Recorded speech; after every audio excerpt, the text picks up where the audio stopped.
All right, hello everyone, and we are back. Episode number 38 of Verdicts of the Ancient Kings, back and older than ever. It seems like it's been forever since we've done this show, but I'm really looking forward to it as there's a lot that I can finally talk about with the upcoming set Doombringer.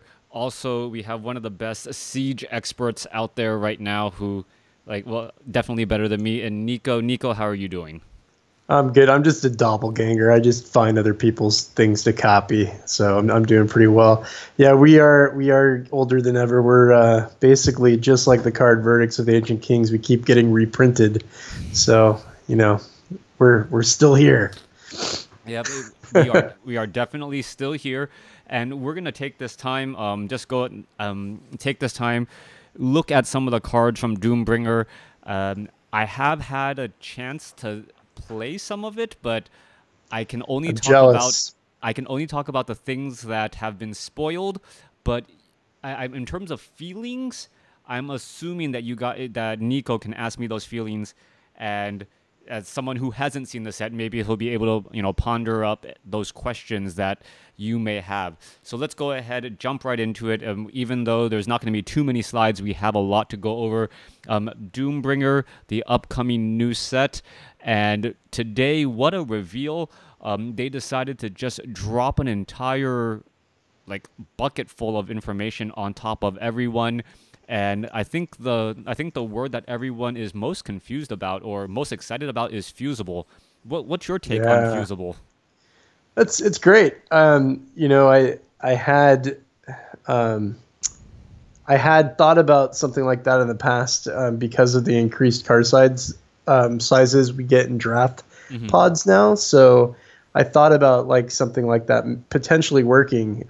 So it's really cool seeing it in the way they showed in the video, how they merge together, and that there's all sorts of combinations that we can put together. So, and then also it's interesting to see how they talked about the draft pick order. So, like in pack one, it'll be a certain combination of the cards that will come around the table, Hmm. and then pack two it'll be another combination, and then pack three will have all of the combinations available as a way to kind of balance what you see coming around the table for you during the pick phase.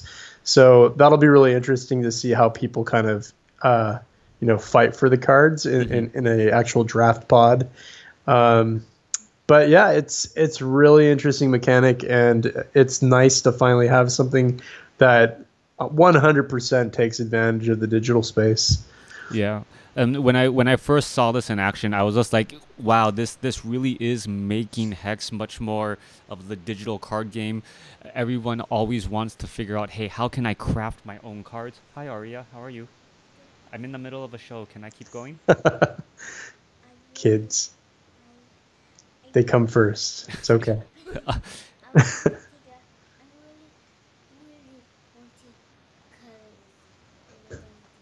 Okay, when I'm done with the show, I'll color with you. Oh, cuddle. Yes, I will come cuddle with you. Okay. Okay, please go back upstairs. Got to get to the cuddling. Oh, yes, cuddling. Yes. Like we said, we are verdicts of the ancient kings, and princesses need their attention. Yeah, for sure. All right, so yeah, I'm definitely really looking forward to this set. If you guys haven't seen the cards and actions in terms of how they fuse, um, well, the enders, people have been saying like all the enders just look the same, but really the ender is that little circle sphere that you see in the center of the card. And what the ender has absorbed is some sort of creature that currently lives in Entrat. So if you take a look at the Bloodleech Apocalypse, the Apocalypse is actually that little purple sphere in the center, and then the Bloodleech is just whatever's hanging off of it. Now, the Apocalypse can then absorb two separate creatures, and it ends up combining all the stats, combining all the cards, and it really makes for an interesting draft experience because sometimes you're looking for a half a card. And Yeah. it's kind of strange. You're like, oh, I need this half of a card, and you know that you're going to be fusing them together, but it feels kind of strange because are you going to get the value off of a half a card, or is there a more complete card that is actually worth a little bit more, and you want that in a higher pick. So there's also that little bit of tension when you're making your choices. Will be interesting to see, and I know you probably don't know about this if it's actually in the works, but if there was some sort of special boss ender encounter in the Frost Ring Arena as a tie into the story, because I could imagine an ender special encounter being pretty awesome. Well, isn't Doombringer actually an ender of what it looks like the dragons of Entrath? Yeah, yeah, it looks like it. So if you think about it that way, like the enders are those spheres. So if you saw Doombringer earlier, you saw like three heads of of a dragon, right? I thought it was like Tionos, Zakir, and I forget who the blue one is. But Zidu. yeah, it might be Zidu. So it's actually three heads of that dragon, and the actual Doombringer, I believe, is the sphere itself. He's just absorbed the power of the dragons, and that's why, you know, like the Zion, like the dragon didn't have a chance because there was just too many heads to tackle, and well, the Scions and the Luminaries seem to be in a little bit of trouble right now.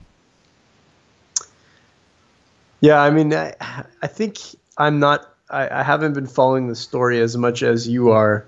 So but from what I've seen on the artwork, it looks that way, and I'm just really excited for the various ways that they're trying to tie the story in with the set design, and then also it's so great to hear that they're also going to be improving the Frost Ring Arena and making some changes based on the community's feedback. So that was very important to hear and refreshing to hear as well.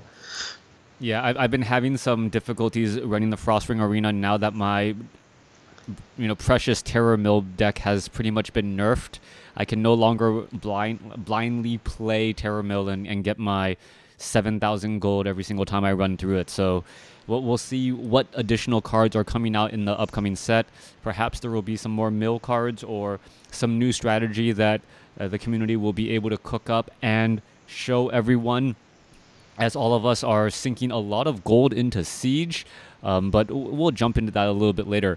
Now, another word or another mechanic that was introduced here in Doombringer is the Rowdy mechanic.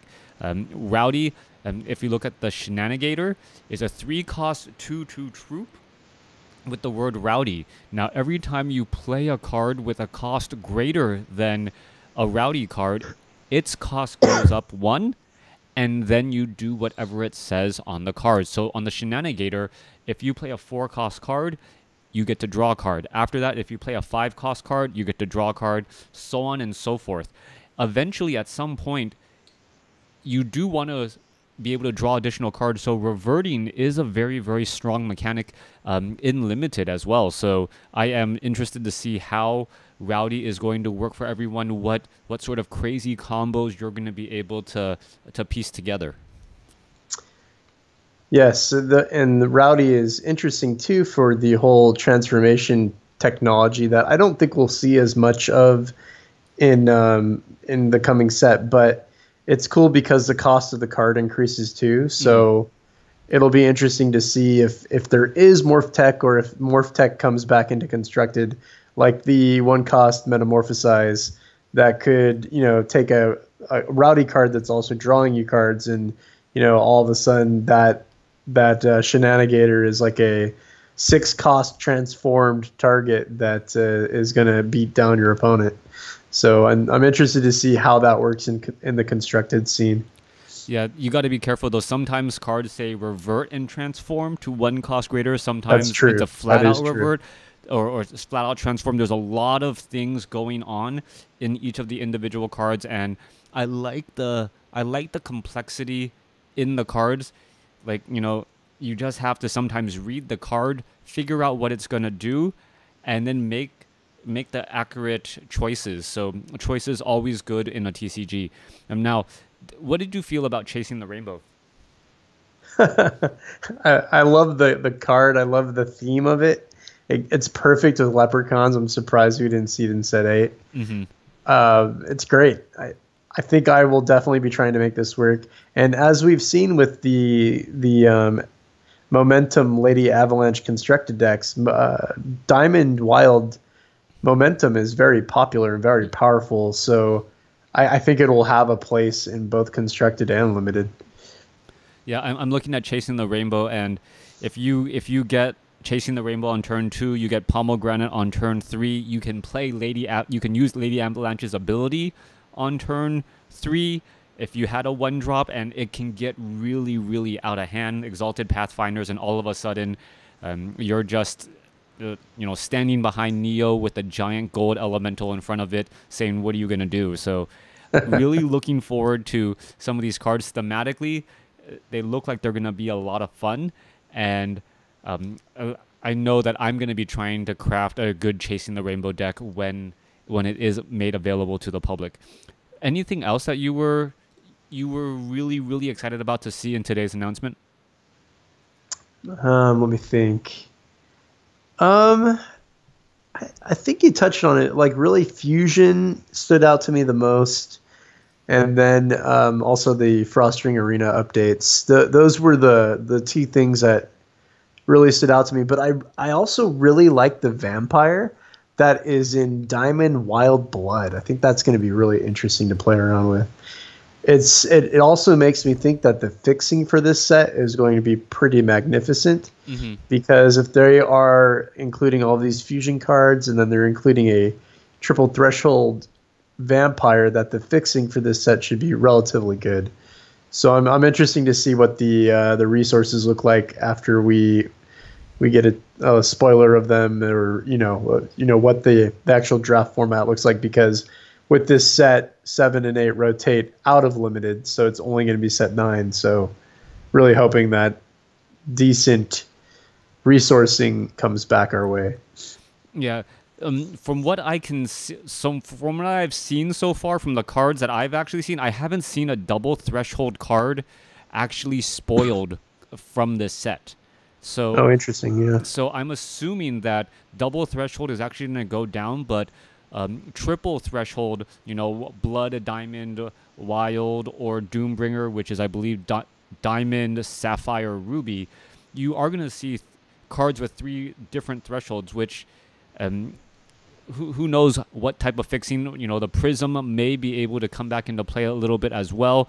I know Bonewalker is a champion that you'll maybe be able to use, or at least in Immortal, if you're trying to use a lot of the new Doombringer cards to get that 3rd shard that you so desperately need. Yeah, that's true.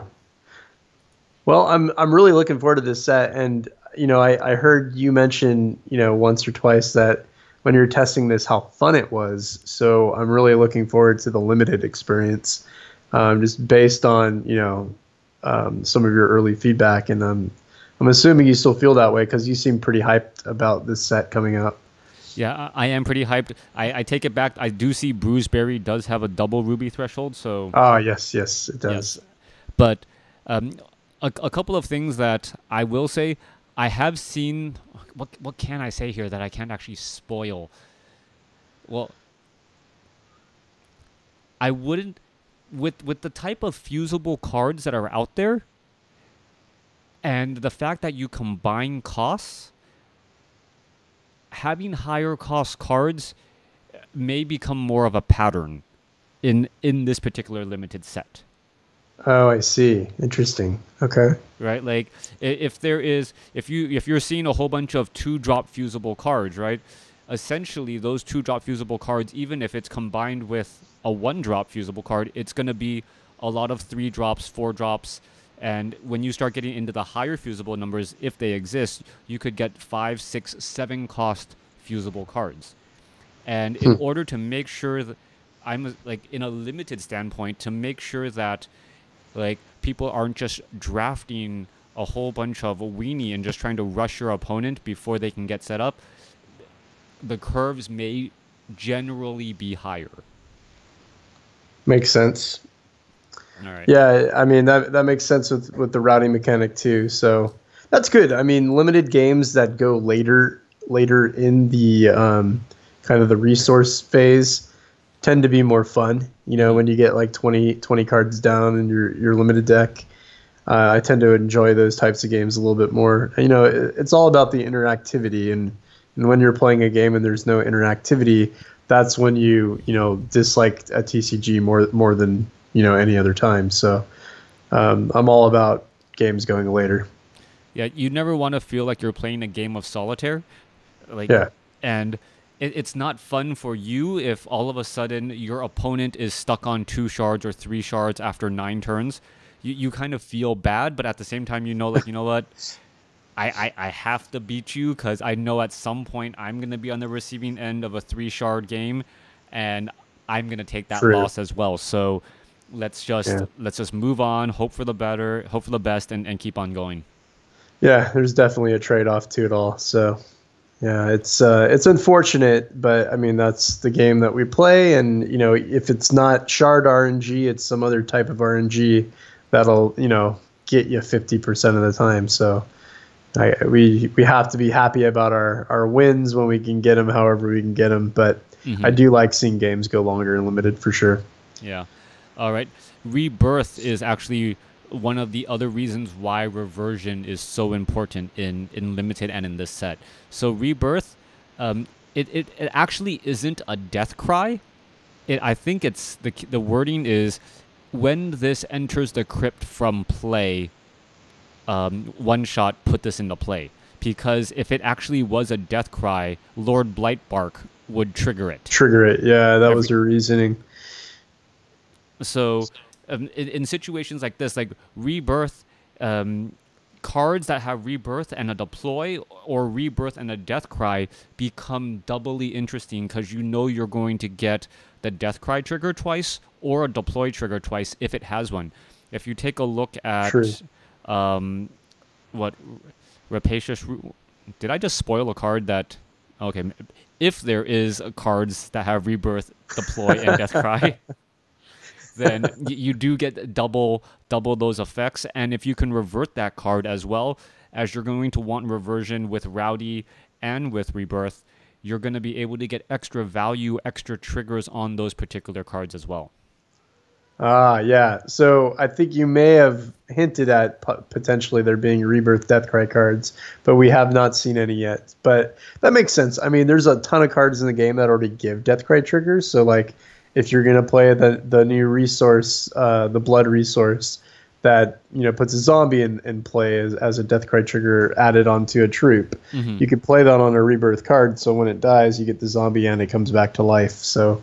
Yeah, it's going to be interesting to see how this plays with the Deathcry triggers and Rebirth. The way that it's going to work as a one shot will be interesting. I mean, they could have easily just said one shot. When this dies, put it back into play, like they were saying how those other two cards currently do that. Blanking on their name. One is the Elder of Lost Ages, yeah, Elder of Lost Ages, and the other one's like Forgotten. Forlorn Soldier. Forlorn Soldier. Yeah, there you go. So yeah, it's just a cleaner way of listing that one-shot ability. But it's nice that they're making it more central to the. Oh, nice! You had a photo of it. Awesome. It's nice that they're making it more central to the set. So that'll be cool to play with. Yeah. So basically, I'm really, really excited about the set. I think there's going to be a lot of stories coming up. And right now, we're only really in the first week of spoiler season in terms of cards that we're going to be getting. We got to see Doombringer in last week, and now we're actually getting to see more and more cards. And I think as more people are interested in this multi-shard set, drafting it is going to be definitely interesting as well. As someone who's gone through the drafting experience, I would say it's probably easier to draft, to remember the shards that you're not in versus the shards that you are in, because of the amount of prismatic cards that are available. Oh wow. Okay, that's interesting. So it sounds like there are a lot of uncommon prismatics. Are there? Did they spoil common prismatics? Were I'm not looking at them right now, but were the ones that they showed, were they common prismatic? Well, if you, I look, okay, if you take a look at the two fusible cards, the Yeah, Troll that's what Stench I'm talking Apocalypse about. and the Blood Leech, they're both common cards, and Oh, okay. when you fuse them together, it is a prismatic, I guess technically constructed card. But Oh, it goes gray. yeah, I believe it goes gray. Let me double Okay. check that over here. Does it go gray? No. Oh no, I can't tell what that rarity symbol is. That could be uncommon. I'll have to go watch again and see if I can figure it out. That's interesting. Yeah. Maybe it doesn't even show it accurately, but Yeah. um, yeah, that's interesting. I'm gonna go check that too right now and see if I can tell. Like, Okay, let's watch it full screen. It looks like it's still common. yeah. So Still common. that might be the answer to the question, right? It is a common prismatic card. Yeah. Okay. So I think, correct me if I'm wrong, but do we have any prismatic cards that are common rarity? I don't think we do. I don't think we do right now. Yeah. So it's a first set with common prismatic. Cool. Yeah, so there's a lot of cards that, if you remember the Merry Elephant that was spoiled earlier, Yes. the Merry Elephant is technically a single threshold card, but it plays as a dual threshold where you only need one wild to play, but when you have Sapphire, it gains flight.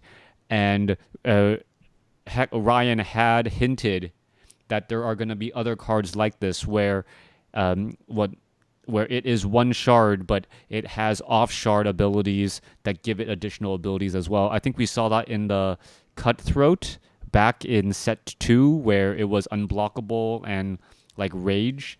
If even though it was a red card, it had a diamond and a sapphire triggered ability. And we also saw some additional ardent troops where it was sapphire, but if it had ruby and it had diamond, it had +2 attack and +2 defense.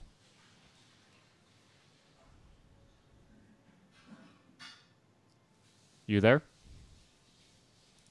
I'm sorry, I was muted. I was saying something. I was saying I'm wondering why they made the cards this way versus giving them like a socket, and allowing flight on Sapphire again. So it might just be a way for them to design the card without feeling limited by the gem socket rotation that's currently in effect, to give them a certain type of mechanic that they had wanted to have if the player was playing, Wild Sapphire or something like that. I It's just think they interesting wanted to to me. get away from the sockets because they wanted the Merry Elephant to strictly be wild Sapphire. If it was a socket, then you could say, you know what, it's green with a socket. I can put in whatever other socket I want in there, in order to get like a more prismatic field. I think they wanted to go as wide as they possibly could, and they went this route instead. Got it. That makes sense. I like it. It makes a card a little less vanilla that could have otherwise been vanilla, and it opens up other strategies to you while you're drafting to just kind of say, okay, I guess I'll scoop this guy up, and maybe if I'm splashing Sapphire, he'll be even better. Yeah, I mean stat wise, it's a 4-drop 3/3 flyer with crush. Yeah, I mean it's good as long as you have flight. Yes. Because a 4-drop 3/3 with crush is not enough on its own. Yeah, that is true. So it's a way of I guess it's a way of rewarding if you go down a specific path a little bit more. But we can talk about this more later. We can play this out, and it should all be a lot of fun. But the things that we have really been able to see lately and have been able to test, Siege was released. It was last week, right? It feels like I've lost so many keeps already. Friday. But yeah, it was last week, and I think there was a lot of like a mixed response as opposed from people saying how is Siege gonna really work out? Is it really gonna be great content? What can we really do? And what's been your take? You've been able to hold up some more Siege defenses more often than I have. Well, I mean, I think I'm going through stages of how I feel about it. Like at first I was like, this is really cool. Then I was like, God, the AI is so stupid. And then after that, I'm like, wow, this is cool. I'm learning things, like, because I'm watching other people's defenses and stuff. And so I modified my own, and it kind of feels like you're training the AI in a way to play the way you want it to Hmm. by modifying the way that you put cards in the deck and the cards that you suggest it to play. So it's pretty interesting that that's the way that it's working out, and I think I'm a pretty big fan. I would have to say it's probably like the kind of end game that I've really been hoping Hmm. for a while. So yeah, I can't complain about the mode. It's pretty good from my perspective. Yeah, and some people have been putting some crazy rewards out there on Siege. I took a screenshot of this. I don't know if Skullzor, who if you don't know who Skullzor is, we won't spoil that for you, but Yeah, Skullzor has 150 or what? 150 or 15,000. No, is that it's like $150 in plat, yeah, basically. $150 in plat, and all you need to do is pay $60 in plat to actually attack it. Now, it doesn't have any wins yet. We don't know who's attacked it, but at the same time, like, are you willing to risk $60 in plat in order to see what is behind that curtain? And that's the big question. I know that is a big question. I I was honestly tempted to do that, but at the same time, I'm like, do I want to spend $60 at a chance at 150? Yeah, I don't know. And then knowing that 12.5% of that goes nowhere. yeah, Well, I mean, it goes back to Hex, yeah. which is cool, but I don't know. I'd feel pretty bad if I lost, and I wouldn't be able to afford a second attempt. Yeah, but So all you could do is be like, I don't know, like I think this is one of those perfect opportunities where a streamer would be like, okay, I'm here. yeah, I will front half. donate. Give me enough cheers. I want to see what's behind door number one, Yeah, please. that's And one way to do it for sure. and people will like throw bits at you and subscribe, and everyone gets to see what is behind door number one, and yell at you for making the wrong deck and trying to take things out, or cheer you on as you win $150 worth of plat. But yeah, maybe we can get that going. Like I need a good deck, and then we could have like, hey, we'll have like a cornerstone. Everyone chips in a little bit to see what is behind the door, and we could all try and help each other and figure out what's That's a going good on. way to make some plat. Share some plat. Everyone chip in, and then we split the plat at the end. Yep. Taking down Skullzor's horde. Yeah. Well, You I know don't who know. else is Is doing it that still is up there right Hex now? Primal. Let me see. I'll check right now while we're talking about it. It is no attempts. Mm. It's up there. Uh, Hex uh, Primal had one up there too for a while. That was about the same cost. all right. Well, right now, why don't we just go ahead? I've actually pulled up your screen, so we're actually looking at Okay. Nico right now, and we Yeah. can take a look at some of his defenses. He's actually, he's such a big man. He has two hex sieges going on at the same time. This is still within his right. He has two accounts, one from the Kickstarters and one They're non both Kickstarter. Kickstarter. Oh, they're both Kickstarter accounts. So Yeah. he was smart. He didn't actually merge them. I merged my Kickstarter accounts, unfortunately, so I can't actually have two accounts going on at the same time. But he has two defenses going on right now. Yeah, so one of the defenses I'm hosting, and I like hardly ever play on this other Kickstarter account I have. But what I'm doing is I'm trying to host rock sieges. So if you guys have a rock deck that you think is really good and you want to take it up against my rock siege, these are siege decks that are only made up of commons and uncommons. Of course, there's equipment included as well. But if you can take down all of these with the rock deck, I will send you a random rare or legendary, and you also get all the gold. So, and it's just going to be posted for like the minimum amount. But if it takes wins and that gold amount goes up, and then once someone takes it down, if it's with the rock deck, send me a message and I'll send you a random rare or legendary. I'm just hopping into a game on this account now to see how this guy did against this first rock deck I have. You can see I'm playing at quick speed here. So we can just get through it. It has a Fertile Engorger with speed. I'm running Skittering Skarn in here, so That's why this Fertile Engorger has speed. So he's attacking right now, and this guy's playing some sort of Verdict deck. Yeah. So It looks like why did he play Blood first? I don't know. He actually has a diamond in hand yeah, and he could could have have played played a a Daybreak. Daybreak. So a little bit of a I don't misplay know. there.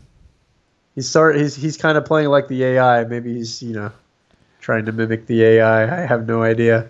All right. So But yeah, you can see that this is a win on my end. So this guy lost to this deck. It's a pretty aggressive deck. It has a nice curve to it. So I'm about to attack here for a pretty good chunk of damage, 7 damage to the face. And yeah, it looks like he doesn't really have much to do against it. He might play the Dawn Seed and be able to block the 4/2, but he's still taking a ton of damage this turn. yeah, with all of that speed, all of that lethal damage coming across, he can't. Oh, he Yeah, doesn't block. He's down he to didn't 3. block at all. Yeah, he's Oh. done. He gave up. So, yeah, you can see that. So this is one of the rock decks, and this is actually a really fast one. But there's 2 other decks in here. Basically, if you can get past this first one with the rock deck, you have a pretty good chance of beating the whole thing. So, yep, that one won pretty quickly. And then on my main account, I have 9 wins currently because I've been asking our guild to test me out, and no one's been doing too great. I can just show you. Let me see. Let's watch one of the games here really fast. So my first deck is a plant deck. I'm sorry if I'm not talking very clearly. I've been sick, so a little nasally here. But just playing a bunch of plant PvE cards. These are the Bramble Creepers. Mm-hmm. And looks like Sugarcane here is playing another kind of a Verdict themed deck with he has a Huntmaster here that prevents damage. So that's a pretty cool little card to include. And yeah, it's fun. There's a lot of different ways to play a defense, a lot of different ways to play an attack. I think that Verdict and Candles and like Bride of the Damned are some of the strongest attacks, also sockets. So basically anything that really works well and constructed can also do really well as a siege attack deck. I've busted quite a few sieges myself, but it's quite the challenge sometimes when you just hit that deck that completely counters you. Mm-hmm. And then you have to think about, do I have a chance at beating this at all if I change it? Or, will my deck still work if I keep it the same? And, what changes do I have to make if I do want to defeat it? So there's a lot of thinking involved. And then also, like, do I immediately go back in so no one else can attack them, and I'll have the chance before anyone else to try to get my gold or plat back? And then it becomes a gambling problem after the second attempt where you're just like, I'm going to keep trying, and you just keep losing. Yeah. and well, if you feel like, hey, I know what to expect, I know what I know what I'm doing, everything should be fine, and things just fall apart really, really quickly here. Yeah, right. Definitely. Sorry, I just had to mute myself for a second there, clear my nose. But yeah, it can fall apart quickly, mainly because the variance of not having PvE cards and not having PvE equipment put you on the back foot quite a bit. So if they get a good curve and they get their equipped PvE cards into play, you're at a disadvantage. Yeah, I'm looking at this deck right now, wondering what exactly Sugarcane can do in hopes to survive. He has 2 6/6s on the board. He's going to be trying to swing. Yeah, he punts right here. He forgets to double block, but he did pretty good. Those Hermits were a very nice trump card against all of the stuff I was throwing at him. Mm-hmm. So he was able to survive for about 4 turns longer than he should have. But anyway, yeah, my defense is doing pretty good. Oh, I'm at 10 wins now. Uh-oh. Yasi was throwing gold at me earlier, and it looks like he's back to kind of fight me again. But I'll tell you, this Angus deck I have in the center here is the one to beat. It can win very quickly, as long as the AI plays it correctly. So, all right, well you got to when you preface it like that, you got to at least show us what we're doing. And it looks like Yasi is actually watching the stream as well. So can we see a replay from the Angus deck? Yeah, I'll show you a replay. So Yasi, the rock deck is on account named Rebmot. It's Rebma. It's Amber spelled backwards. It's my chaos tier. So let me show you one from. All right, I'll play this at normal speed because it's gonna go pretty quick. All right. I don't know. Like maybe we should try casting this. Okay, you want to try or you want me to try? You know, I can try. Like since I don't know what the decks are and the cards are, I can go ahead and try and cast this. So, and see if my Warcraft 3 casting skills come into play. It looks like Sugarcane's gonna be bringing. I don't know, Zedic here. Are you gonna make it full screen for me? Yeah, I'm gonna make it full screen for you here. All right. I don't know Zedic, and he's gonna. Is he going to be going first? He is going to be going first, placing down the Wakuna coins, and then passing the turn since he doesn't get a resource. Meanwhile, the Siege going to go ahead and drop down a Ruby Shard, most likely play down the Scapegoat and swing for 1, also lowering the cost of Lasgar's Vengeance and any other assault cards. Following up, we see the Wall of Retribution. It's going to go ahead and grab a Blood Shard. Blood Shard, Decree of Banishing, taking down the Scapegoat to at least prevent any additional lowering of Lasgar's Vengeance. But lo and behold, there is a Voice of the Ashwood on the backside, swinging in for 2, dealing 2 damage, and placing down a Righteous Outlaw as well. All right, up to 3. Gonna go ahead and use a guidance, try to find a resource, plays down another Well of Retribution, double blood, and will have a hero fall, but it may be a turn too late as we now see another Ruby Shard come into play. A Scapegoat gonna go ahead and swing in for 6. That is gonna be 6 damage right there with a burn and a Lasgar's Vengeance in hand.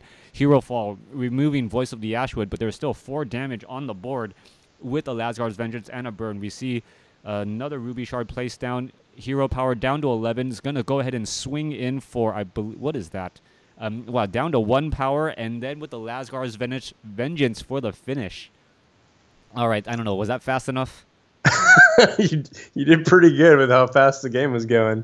Yeah, nice job. Nicely done. So yeah, that deck is quick. So that was just normal speed, but yeah, incredibly fast. So that's the trump card to beat. There are a lot of people running very similar variations of Angus that are doing very well. So, yeah, Siege is crazy. It's there's a lot of interesting ways to combine equipment with PvE cards that will give your standard constructed deck challengers fits. So you either have the patience to attack and try your luck, or you don't, and you can just try to make a defender deck and see how long you can last. Yeah, like I want to try Siege, but I think like the 3 or 4 Sieges that I put out there, I was watching some of my replays. I had a similar Angus deck, and it got stuck on 2 shards, and it just wasn't able to do enough and lost. Hero Fall started removing all the threats. Maybe I should go back and try to build something new. Right now, it looks like you're at 10 wins. So if anyone wants to take down Nico's Siege defense, if you're watching the stream, you know, there's a pretty good pool right there, sitting at 4,069 gold. And come at me, bro. Yeah, come at him. Donate to the pot or take it all. It's all up to you. It's all for the taking. Yep. So it's fun. I think you know, people that want a challenge but don't want to you know, face live opponents, it's a way to do that. However, there is that ante involved, so there is a bit of a bet you're making. So best of luck if you try to take me down. Yep. Well, that's going to be all we have for tonight. Thanks for watching. Thanks for listening. I'm pretty sure that as spoiler season is coming up, we'll be doing a little bit more Doombringer action. Maybe if we can pull together enough resources, we'll see what's behind the Iron Curtain of Skullzor's Siege and get that going for you as well. That sounds like fun. Let's try to make that happen. All right. So from all of us here at Cornerstone Guild, thanks for watching. Thanks for listening. Hope you guys enjoyed it. See you next time. Thanks.